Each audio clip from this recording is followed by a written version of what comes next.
ওয়ালাইকুম hello everyone, আমি Mohammad Jewel Haider Shyampur packing house থেকে। আজকে আসছি কদু বা জালি দুটোই এক্সপোর্ট হয় ইউরোপের উদ্দেশ্যে। আজকে ভুলবশত দুইটা প্রোডাক্টই একসাথে আছে।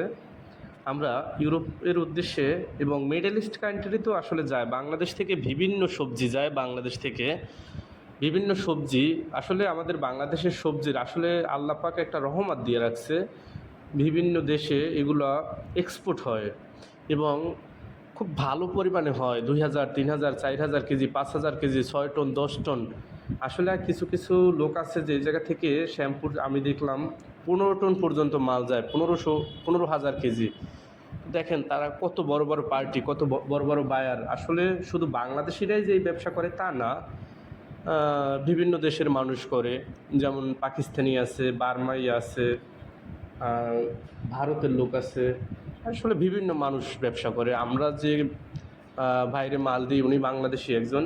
যাই হোক, ইউরোপের কান্ট্রি থেকে বাংলাদেশ থেকে ইউরোপ কান্ট্রিতে বাংলাদেশে বিভিন্ন সবজি যায়, ফল যায়, যেমন আম, কাঁঠাল, অনেক কিছুই যায়। তার মধ্যে জালি বা কদু বা লাউ যেটা বলি, এটা আজকে এক্সপোর্ট হইতেছে। দেখেন কত সুন্দর মানের, আমরা প্যাকেটিং কিভাবে করি। তারপর এক একটা লাউ বা কদু সর্বোচ্চ 1200 গ্রাম, 1 কেজি থেকে 1200 গ্রাম।